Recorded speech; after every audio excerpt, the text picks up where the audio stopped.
A very good afternoon to our dear viewers and listeners, and very welcome to all of you to a new talk by INCIPE, the Spanish think tank devoted to foreign policy and international affairs. Today we will hear Turkey's Deputy Foreign Minister, Mr. Kaymakci, outlining his thoughts on Turkish foreign policy, especially related to the European Union. This is another step in our cooperation with the Embassy of Turkey in Madrid, and a follow-up of the presentation of Dr. Ulutas, the chairman of the Center for Strategic Research in Ankara, of 21 April past. But first, let me just say a few words in Spanish. Bienvenidos a todos nuestros oyentes en esta tarde bien soleada en Madrid para oír hoy en el INCIPE al viceministro de Asuntos Exteriores de Turquía, país que, como saben ustedes, ocupa hoy un papel de gran protagonismo, no solo en todo lo que se refiere a la guerra de Ucrania, sino también en relación a la próxima cumbre de la OTAN, para la que tan solo falta un mes. El señor Kaymakci nos va a hablar en inglés, idioma al que regreso ahora. It is an honor for me to introduce Ambassador Faruk Kaymakci, Turkey's Deputy Foreign Minister and Director for European Union Affairs. He has a long and very distinguished curriculum vitae, strong of 2 master's degrees from the London School of Economics and the College of Europe in Brugge. He has been working at the Foreign Ministry in Ankara and in foreign countries since 1994, that is, for the past 28 years. In foreign countries, Mr. Kaymakci has served in Tripoli, in Kabul, and in Brussels. He has been ambassador of Turkey to Iraq and permanent representative of Turkey to the European Union in Brussels. And nowadays, he is Turkey's Deputy Foreign Minister and Director for European Union Affairs since August 2018. That is, for the best part of the last 3 years. Dr. Kaymakci, welcome to INCIPE. It's a great pleasure to have you here with us today. We will hear your comments with great interest. And before giving you the floor, let me give also a very hearty welcome to the Ambassador of Turkey in Madrid.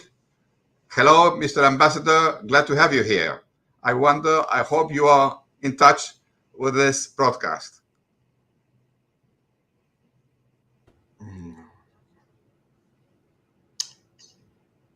Thank you. Well, we might have him then at the end if he decides to intervene at the end of this broadcast. In any case, before giving you the floor, Mr. Minister, let me give it to Director General Vicente Garrido, who is going to remind our viewers on how this event will proceed. To you, Professor Garrido. Thank you, Ambassador, and thank you also to our today's speaker, Mr. Kaymakci. I should remember today the procedure is going to be as usual. You can pose your questions using the INCIPE YouTube channel, or well, also through Twitter. But I will collect all the questions at the end of the intervention of the Deputy Minister, not necessarily following the time criteria, but a thematic one. So I will group all the questions with a similar content, and then I will pose these questions to the Deputy Minister. I should remember, as always, that this event will take no more than 1 hour. And since that, I kindly ask you not to leave your questions until the very last moment. That means in the last 10 minutes, because otherwise we will not have the sufficient time to pick up all your questions. So thank you very much. And now, please, Mr. Kaymakci, you have the floor. Thank you very much, Director General Garrido, Thank you very much, Mr. Alabart, for the introduction and also for inviting me to INSIPE Forum. I am glad that I will be able to share my opinions on Turkey-EU relations in the face of the Russian war against Ukraine. So, again, I will try to be as brief as possible in order to allow our followers, our participants, maybe to ask questions so that I can be more useful to them. Yes, I mean, in the 21st century, we were not thinking that we would have a war in our continent. But unfortunately, today, a sovereign state in Europe has been, attacked by the Russian Federation. And of course, there is no excuse, there is no, explanation to this war. But at the same time, I think in the West, we should think why this war had happened, because it is also important to understand the background. Uh, in my view, I think we have been in the transatlantic relation, and especially during the Trump administration, we have shown some, I think, weakness in the West in terms of deterrence. What transatlantic family and what transatlantic solidarity means. So this is one issue. The second issue, of course, we had some divisions within NATO.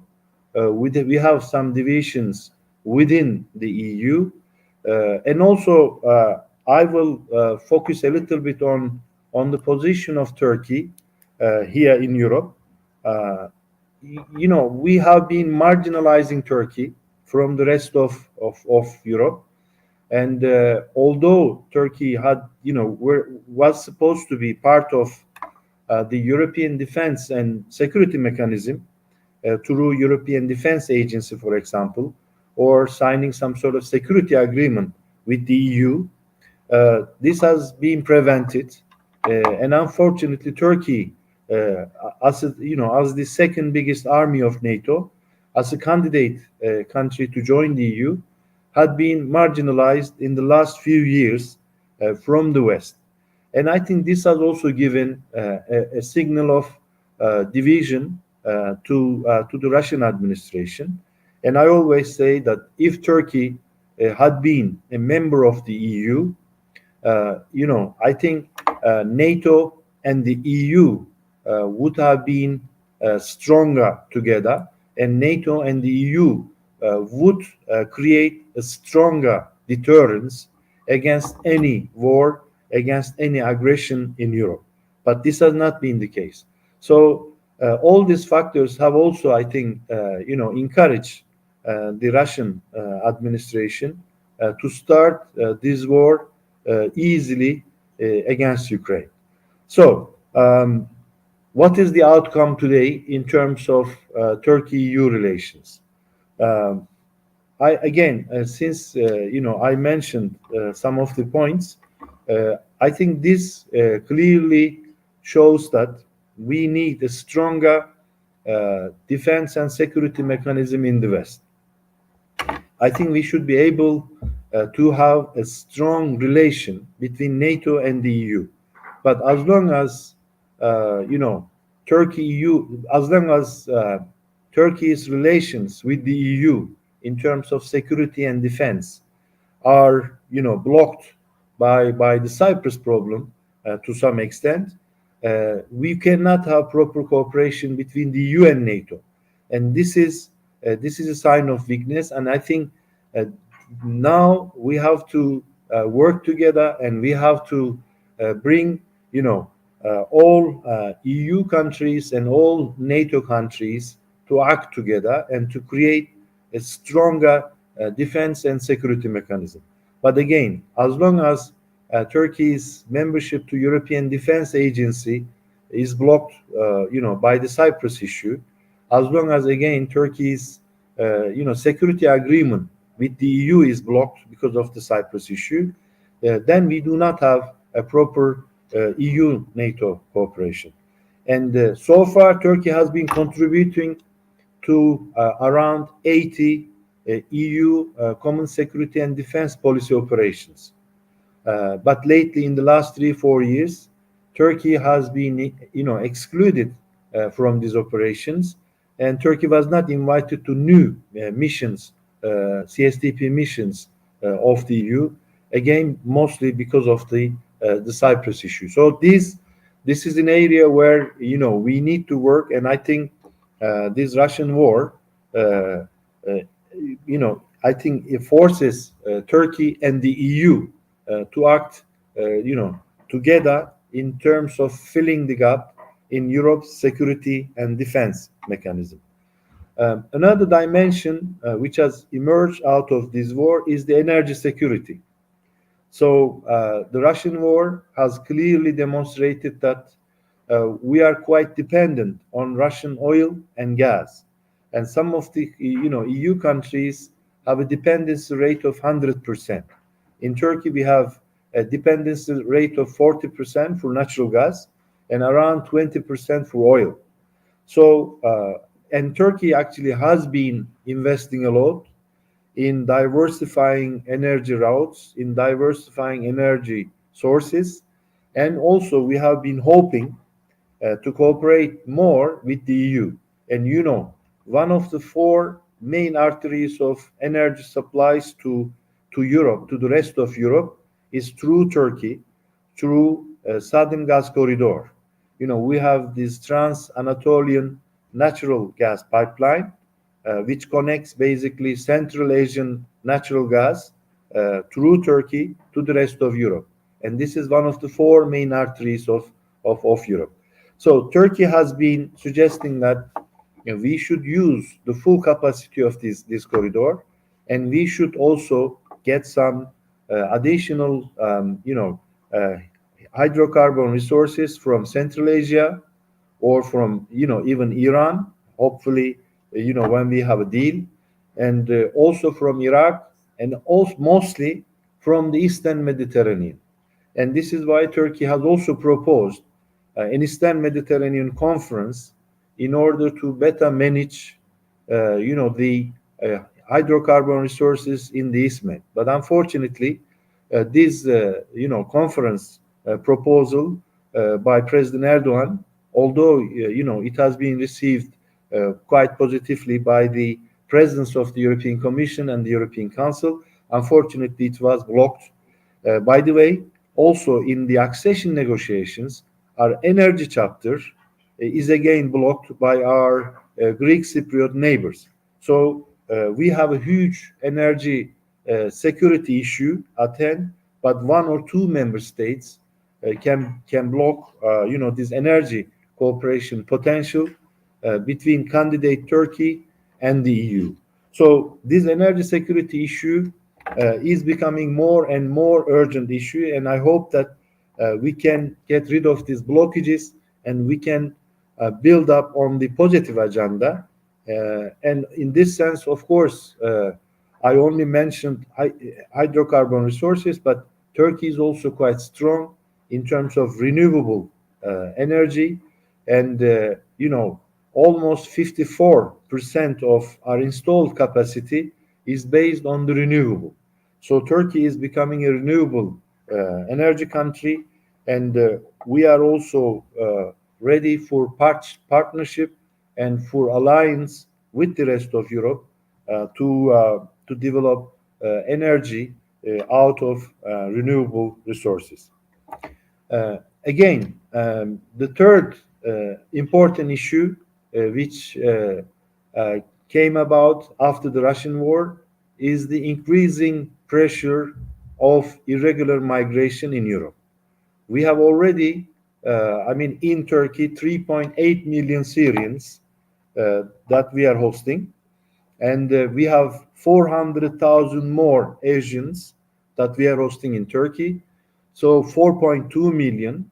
But now we have almost 6 million Ukrainians in different European countries, including Turkey, with 160,000 of them coming to Turkey after the war.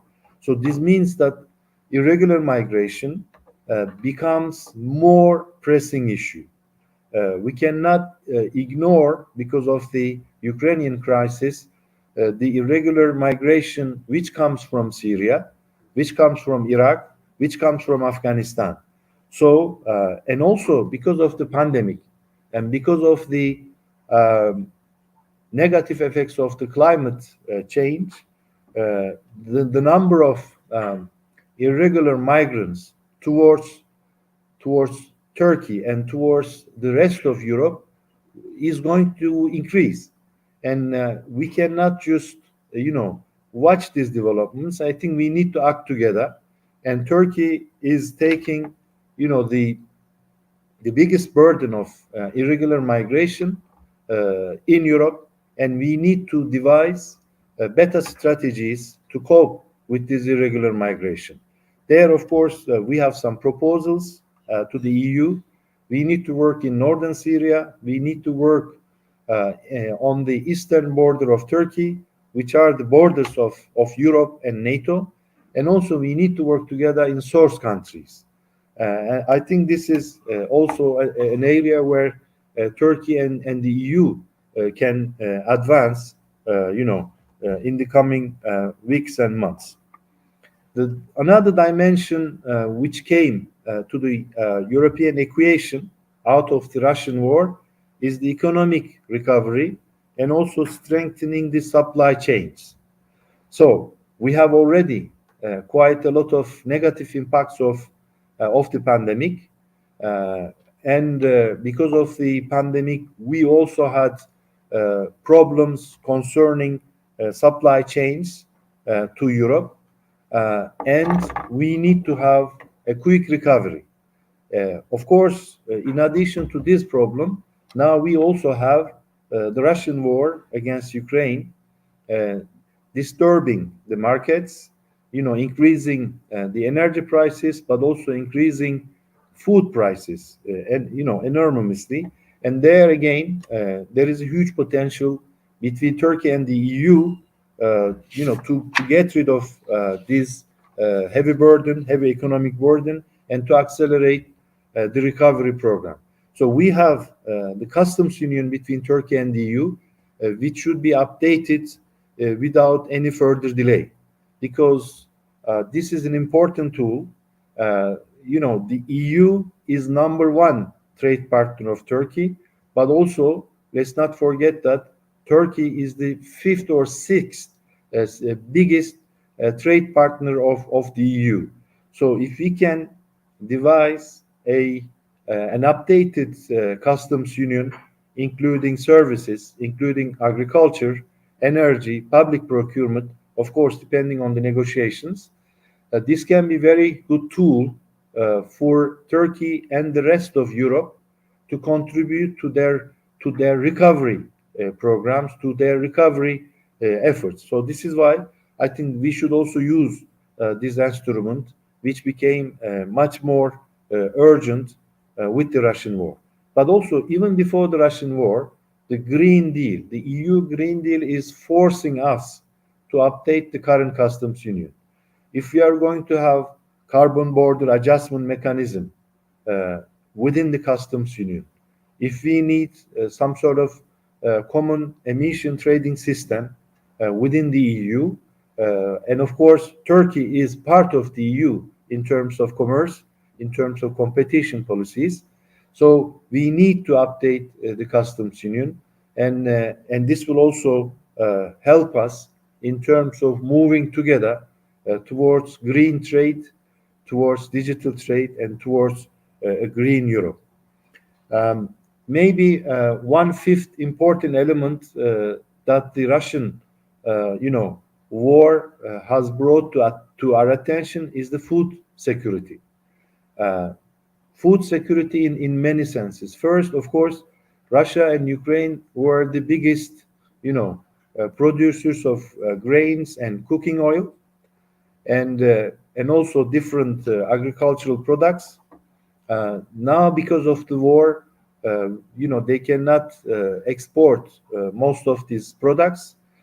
This, of course, contributes to higher food prices in the rest of the world, but also uh, because of the high energy prices, uh, uh, due to the war, due to the Russian war against Ukraine.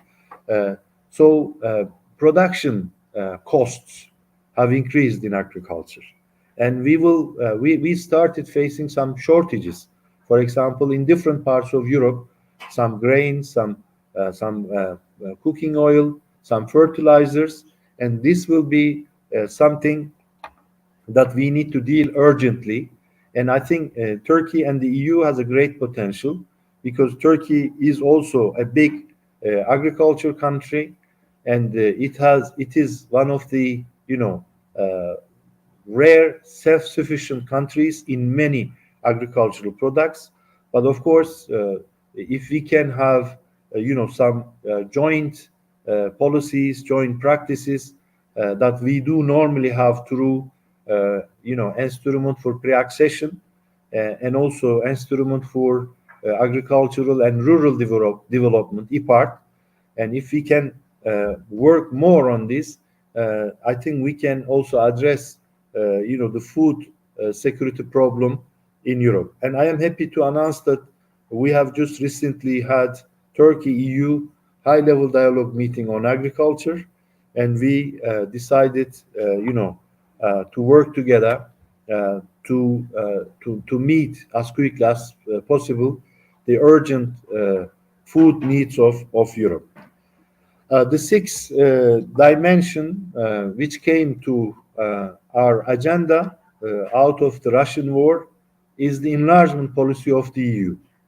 So we have so far three negotiating candidate countries, including Turkey, two candidate countries, two potential candidate countries, but now we have three more potential candidate countries, which might be declared candidate countries maybe in June, depending on the conclusions of the European Council. So the Russian war actually pushed Ukraine to apply for EU membership, as well as Georgia and Moldova. So EU is now facing 10 potential candidate, and negotiating candidate countries. And of course, we need to have a better functioning enlargement policy. And this is important because I think these 10 countries, they would like to see a clear EU perspective. And of course, every country will be considered on their own merits, on their own progress, but at the same time, the EU has to display now a more credible enlargement policy. Maybe one of the reasons why we had this war is also the lack of enthusiasm from the EU side not to include, some of these countries in the EU in the past. So I think from now on, EU has to develop, a more credible enlargement policy to get, these 10 countries in the EU system. Of course, depending on their reforms, depending on their meeting of the membership criteria. So I think I spoke more or less as I promised 20 minutes. Now I will stop here, and maybe I will turn to you if you have any questions. I think it would be more useful to answer your questions rather than me, preaching what I believe in. Thank you very much, Mr. Kamishi. And now we have for sure several questions. I wonder, because part of these are related not to the Turkey European Union relations, but also second part of it are related to the NATO European Union and Turkey relation, and for sure about the war in Ukraine and the Turkey positions. Let me start with those questions related to the Turkey's expectations from the European Union. regarding to become a member of the European Union. What is needed, in your opinion, to revitalize the bilateral relationship? Um, you know, our expectation from the EU is very simple. We want pacta sunt servanda. We declared Turkey a candidate country. We started membership negotiations with Turkey, and what we are expecting from the EU is fair treatment of Turkey. But unfortunately, our accession negotiations have been brought to a standstill because of the Cyprus problem, because of the fact that in 2004, Turkish Cypriots, accepted a solution plan, and because of the fact that EU supported this Annan plan in 2004. But unfortunately, in 2004, Greek Cypriot sides became member of the EU, and now they are abusing their veto right against candidate Turkey on every single occasion. And this is poisoning Turkey-EU relations, and also this is taking hostage Turkey-EU relations. And because of that, we cannot cooperate with the EU in terms of energy, in terms of foreign policy, in terms of security and defense policy. Is this the right approach? No. So, what we are saying is that uh, from the EU side, EU should continue to treat Turkey fairly. EU should not allow one or two member states to abuse its veto right, and this veto right, only for narrow-minded, maximalist, irrational expectations. If it is in the general interest of Europe and the EU, I would understand that. But through this veto right, through this EU solidarity, one or two member states are just trying to, uh, impose their own national positions against third countries, and EU should not be part of this unfair game and this complice. And this is why Turkey expects only fair treatment. If Turkey is treated fairly, I can guarantee that Turkey is ready to open, so many chapters and close them in the accession negotiations.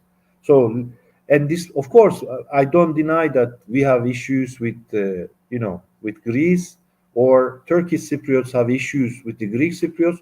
Of course, they have to be solved. They have to be solved through negotiations. They have to be solved through dialogue.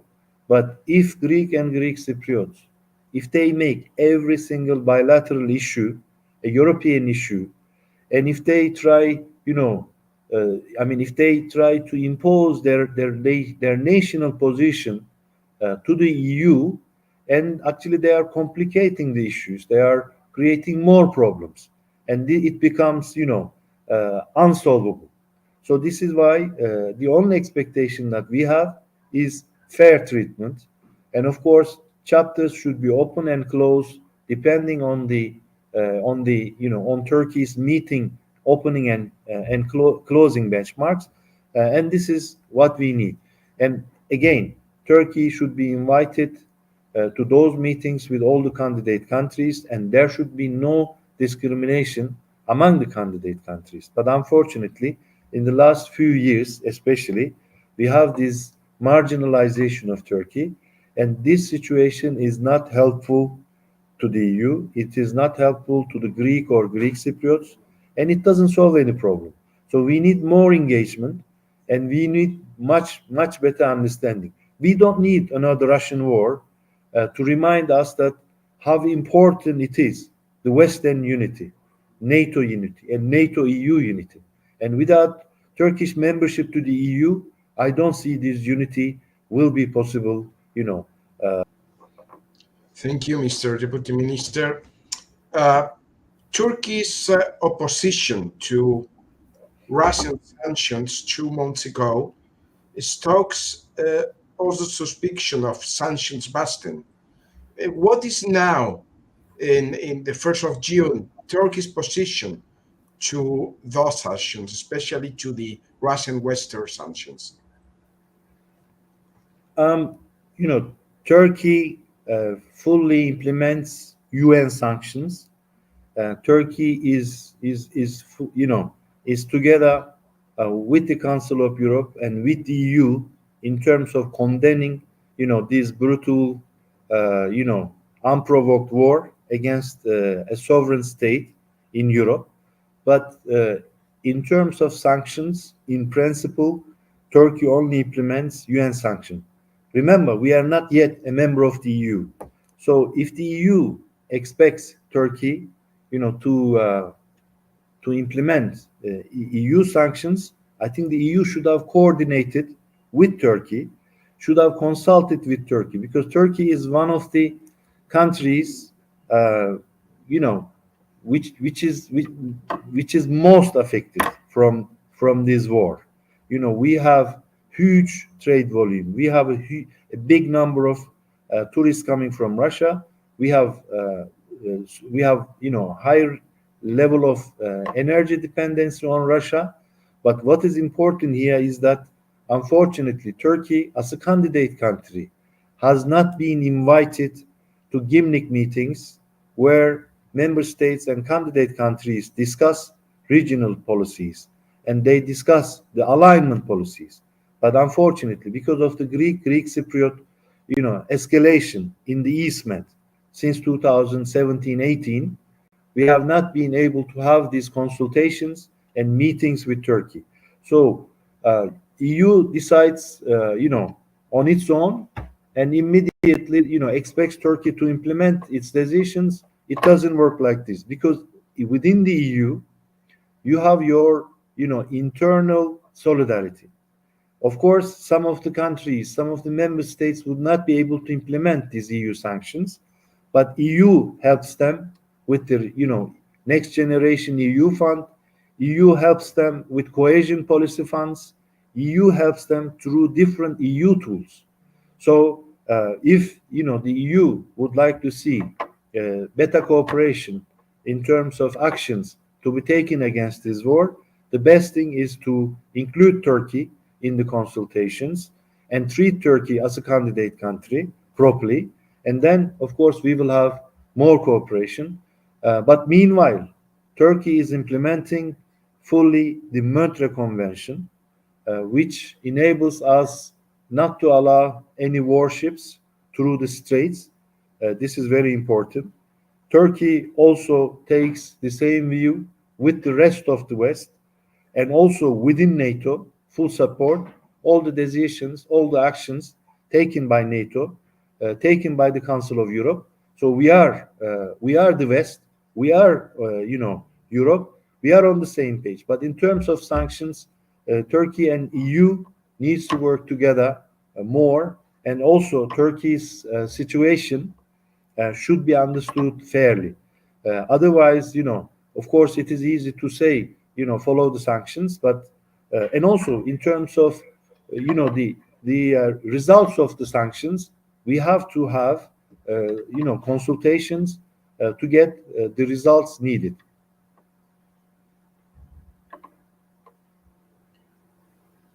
Thank you so much. Since you already mentioned the Montreux Convention that gives Turkey the key to access from the Black Sea to the Mediterranean and vice versa, being Turkey a member of NATO also, could Turkey eventually allow NATO warships to enter the Black Sea?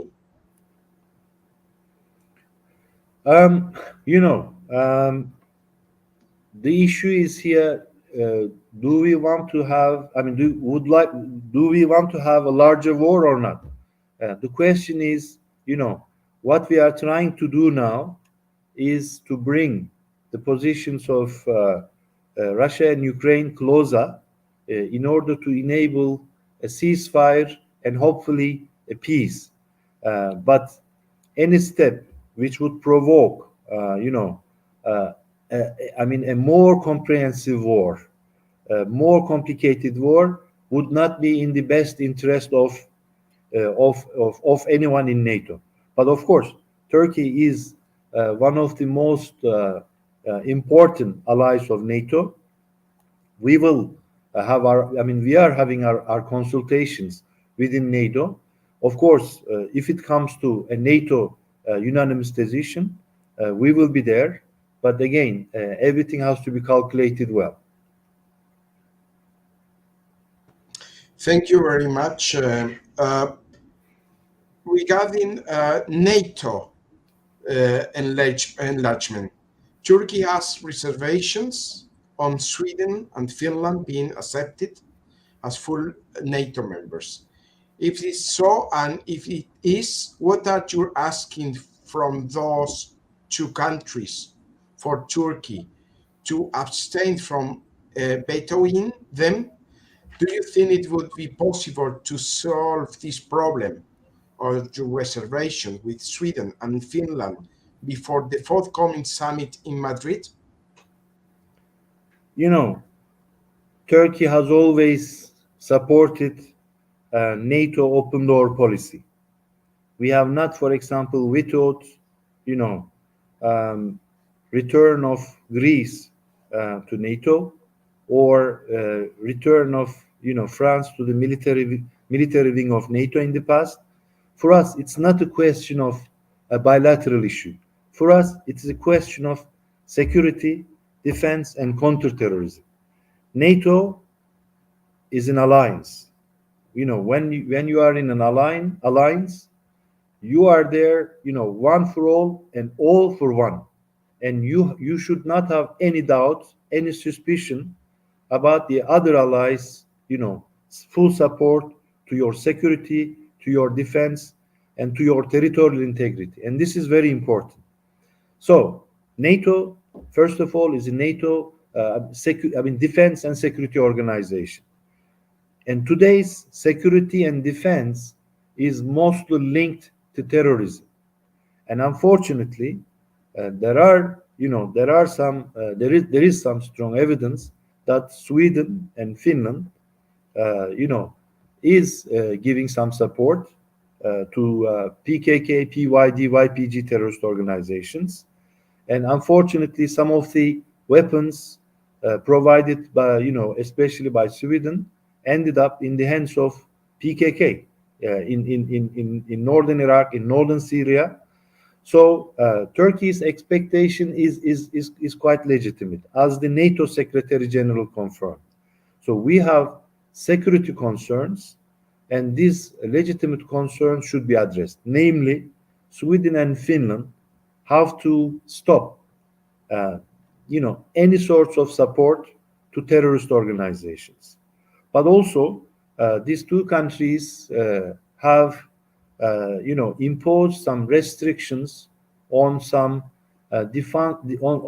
defense industry products towards Turkey, which means, when you become an ally, how comes that one of your allies can impose restrictions on defense industry, on defense and security cooperation? This is not, logical. So Turkey's expectations are very simple. We want these two countries to act as an ally, and to understand Turkey's security concerns against these terrorist organizations.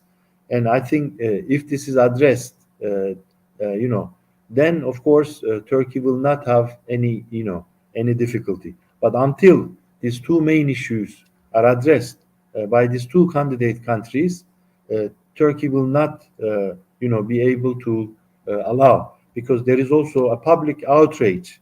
Unfortunately, in some Western European capitals, we can still see PKK, PYD, YPG, FETÖ, the other terrorist organizations demonstrating and also recruiting, money laundering, human trafficking activities. And these have to be stopped, because alliance require full solidarity and also a common understanding in terms of common security defense.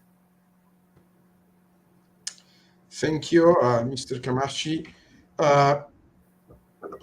You mentioned already the difficult, complicated bilateral relations between Turkey and Greece. We have three questions regarding this. One refers specifically to how this relation, this difficult relation, affect to the Turkey-European Union relations. And on the second side, more specifically, will that affect NATO's policy in the Eastern Mediterranean? And will it affect the agenda of the forthcoming Madrid summit? Um, I mean, Turkey-Greece relations are there. We have, I mean, some issues to be solved bilaterally, and we were hoping that we could do this. But unfortunately, after Greece became member of the EU from 1981 on, Greece preferred to, export these problems to the EU, and also Greece, although they claim that they are supporting Turkey's EU membership process, uh, actually Greece, abused its veto right in the EU, and also abused the EU solidarity against candidate Turkey in the EU accession process. For example, delimitation of the Aegean Sea, delimitation of the airspace, and other, bilateral issues. They have to be decided bilaterally. But but the Greek government, they just go to the EU. They try to impose their national position as the EU position, and of course, this complicates the problems and it creates more and more problems. So this is not helpful, and it goes, in the same way for the Greek Cypriot side. Greek Cypriot sides is acting as they are the only owner of the island of Cyprus. But we all know that in 1960 agreements, there are two states established on the island of Cyprus. They are constituent states, and they created this Republic of Cyprus together, and they have equal rights. And this, equal rights and this, sovereign equality and international recognition are not seen today. This creates problem, and also the Greek Cypriot side is unfortunately abusing its position against Turkey and against the Turkish Cypriots. So this problem creates additional problems. For example, Greece and Greek Cypriots are blocking Turkey's membership to European Defense Agency since 2004. And also, they are not allowing Turkey to have the security agreement with the EU. This is why we could not join some of the EU missions and operations within the context of CSDP, or now within the context of PESCO. So this problem also creates problem between NATO and the EU.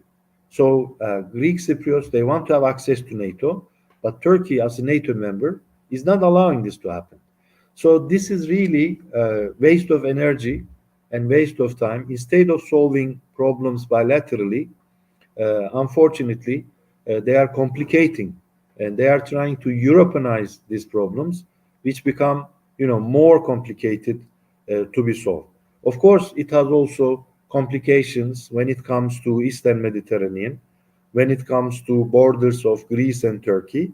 So it complicates the issue. So the best thing is to try to solve this problem bilaterally, but we don't see this coming, from our neighbors. Thank you so much. We have a very specific question regarding the Canal Istanbul project. Is the project being damaged because of the current geopolitical situation? Sorry, I couldn't understand your question. Regarding the Canal Istanbul project. Yes. It's being damaged because of the current geopolitical situation? as far as I know, the government is still interested in this project, and there is nothing for the time being to say that this project, will not be implemented. So, it is there, and of course, in terms of Montreal Convention, Turkey will take, the necessary steps and actions to make sure that the delicate balance, in the Black Sea, and also in terms of straits, will be protected. Thank you. Going back to the Turkey-European Union relations, we have two last questions. It seems that Turkey plans military action in the north of Syria to clash there with the Syrian Kurds. But it is not true that these Syrian Kurds are fighting the jihadists and therefore enjoy the support of the United States. In short, is the Kurdish issue the main stumbling block that separates Turkey from the European Union and the United States? I think there are many points which have to be corrected. First, Turkey has no problems, with its own Kurds. We have no problems with the Kurds of Syria or Iraq. And I can say that the Kurdish origin citizens of my country, they want to see Turkey more in the EU than anyone else. So I don't see that there is this problem. But we have to make, I think, a clear distinction between Kurdish origin citizens and the PKK terrorism. And also, we have to make a distinction between Syrian Kurds and the Syrian branch of PKK, which is PYD-YPG. Of course, unfortunately, there is this misperception that so-called Syrian Kurds, but of course, the Syrian Kurds is not the right terminology. The right terminology is PYD-YPG, which is a branch of the PKK terrorism in Syria. So I think falsely in the West, there is this belief that PYD-YPG is fighting Daesh. This is not true. This is not true at all. Of course, maybe, for some time, they might have had some actions against Daesh, but let's not forget that it is the same PYD-YPG which released not less than 2,000 Daesh members when they didn't get enough, support from the West. I think it is completely wrong to use a terrorist organization against another terrorist organization. It is wrong, and it will not bring any positive result. And this is why we have some, crisis in northern Syria. So, as NATO allies, we have to fight together, terrorism, PKK, PYD, YPG terrorism. And this is what Turkey suggested many years ago. Of course, if you use a subcontractor terrorist organization against another one, the outcome is more crisis, more turmoil. So, so far we had to organize 3 military operations in northern Syria, but these operations were not against Syrian Kurds. This was not against the unity and territorial integrity of Syria. This was not to create additional irregular migration towards Turkey, or this was not to change the demography of northern Syria. So we went there to make sure that the real owners of northern Syria, they might be Kurds, they might be Arabs, they might be others, to run their own cities and to kick all sorts of terrorist organizations, including Daesh, PKK, PYD, YPG. And thanks to these 3 operations that we have had in the recent years, 500,000 Syrians, most of them are Syrian Kurds, they have been able to go back to their homes in northern Syria. So they have, and now their cities their districts are run by their local authorities, but not by terrorist organization. So don't think that PYD, YPG, or SDG is fighting Daesh. I think this is a completely false impression that the PYD, YPG has created. So if we really want to fight against Daesh, against Al Qaeda, against all sorts of terrorist organizations, as allies, we have to act together, and we have to put our boots on the ground if necessary. Turkey is the only country which fought Daesh, in the most serious manner. We neutralized 4,500 Daesh terrorists, both in Iraq and in Syria. So, what about this, false image that PYD, YPG is fighting Daesh? This is completely wrong. They are fighting for their own interest, and they want to create a terror corridor between Turkey and the rest of Syria, and Turkey will not allow this to happen, on its borders. And actually, when Turkey defends its own borders, Turkey defends the borders of NATO and the borders of Europe. Let's not forget this. The same goes for Libya. So when we are there, Turkey is the only European NATO ally, doing something for the stability of Europe. If we think in the big picture. Thank you, Mr. Deputy Minister. We have a last question regarding the current war in Ukraine. Turkey has been a mediator between Russia and Ukraine, but with very limited success until now. Is this mediating role still on? And what expectation for success? Which are, in your opinion, the conditions Putin and Zelensky would accept to end the war? We are doing our best. We have relations with both countries, and as I mentioned, Turkey condemned this unprovoked, war, and we fully defend territorial integrity, unity, and sovereignty of Ukraine. What is important today is to make sure that ceasefire happens. So from the very first day on, we did our best with our Antalya meeting, with our Istanbul meeting. We tried to bring together, closer the positions of Ukraine and Russia, and we were quite hopeful. I think more or less, both sides have, some understanding on the issue of neutrality, on security guarantees, on the language issues, and on demilitarization. But of course, later on, the issues got more complicated, and we are doing our best. And actually, President Erdogan was again on the phone the day before with Presidents Zelensky and Putin.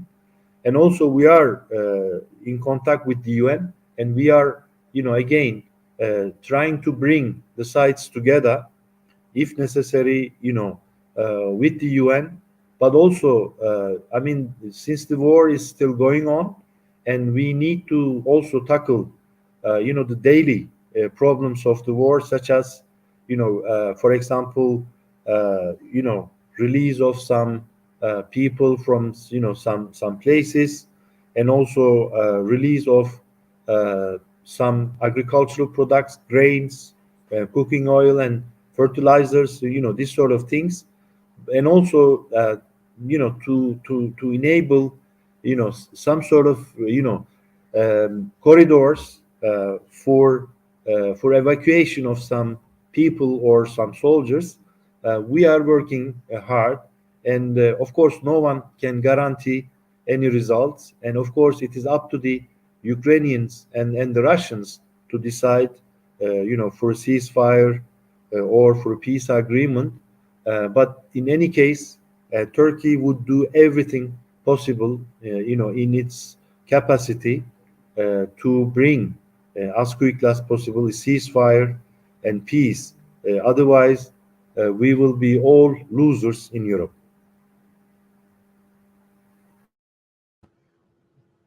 Thank you very much, Mr.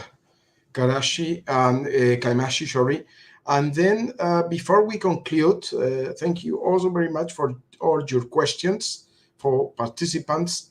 And before we conclude, I have the pleasure and the honor to invite His Excellency Dr. Burak Akçapar, Ambassador of Turkey to Spain, to take the floor for a couple of words. Please, Mr. Ambassador. Thank you, Professor Garrido. Thank you for hosting this event. I'm really grateful to INCIPE and to Ambassador Alabart as well. I think we have established a very nice track record of events that help us communicate with the Spanish public opinion. I think Spain is a critical country for Turkey, but also for the future of Europe. One thing I would like to underline in the Deputy Minister's talk was when he underscored the fact that Turkey's borders are Europe's borders and NATO's borders. And I think many of the challenges that European security has been facing recently is because of the failure to appreciate this fact, and of course the failure to turn Turkey's borders also into European Union's borders. I think the dialogue between the two countries is critical, and I'm really grateful to INCIPE for organizing these events. Turkey and Spain have established a momentum in their relationship. We have upgraded our relations to a comprehensive partnership. This involves a very frequent and very detailed exchanges of views among our policymakers, among our top bureaucrats, and of course our political leaders, and the communication and the dialogue among the civil societies and thinkers and the academic and intellectual communities is critical. I'm really grateful for hosting this event. Thank you. Ambassador, and then let me give also the floor to the Secretary General of INCIPE, Ambassador Manuel Alabart. Please, Manuel. Thanks, Vicente. Well, Mr. Ambassador, Mr. Minister, a pleasure having you both here. Mr. Minister, your talk was extremely interesting and enlightening, and I think it will be extremely useful for Spanish audiences to hear in such a clear fashion and way your thoughts on Turkey's position in Europe and in the area. If I may highlight 2 or 3 things you've said. First, your comments on your relationship, I would say troubled relationship sometimes with the European Union. That was very interesting. Your comments, of course, on Cyprus and on the Kurdish issue, both problems which come at the fore all the time. I was especially interested also in what you said about Turkey's energy potential. I think we should all think a lot about it. And of course, about the problems you have with irregular immigration. When we hear the figures of the millions of people you had from neighboring countries, well, they are quite impressive. And I think we have to take stock of that. Perhaps to conclude, I would tell you that we all, our viewers and listeners here, people in Spain, really hope that you will be successful in your efforts of mediation between Russia and Ukraine, because what we need to do, of course, is to stop this war as soon as possible. And I think all your efforts in that sense are extremely welcome and appreciated by the international community. So thank you very much again, Mr. Minister. We hope to have you perhaps in the future back with us. And just let me remind our Spanish viewers, our next talk will be with Ambassador Iranzo. He is the special ambassador of our foreign ministry organizing the Madrid NATO Summit. A few words in Spanish. Muchas gracias a nuestros oyentes. Simplemente recordarles, después de esta brillante intervención del viceministro turco de Asuntos Exteriores, señor Kaimachi, que nuestro próximo evento será el día 8 de marzo el día 8 de marzo, hablará el embajador Álvaro Iranzo, que es el embajador en misión especial para la cumbre de la OTAN, para organizar la cumbre de la OTAN en Madrid, una cumbre que va a suceder en tan solo un mes. Hasta el 8 de marzo, entonces, muy buenas tardes a todos. Again, thank you very much, Mr. Camachi. Hope to see you soon in the future.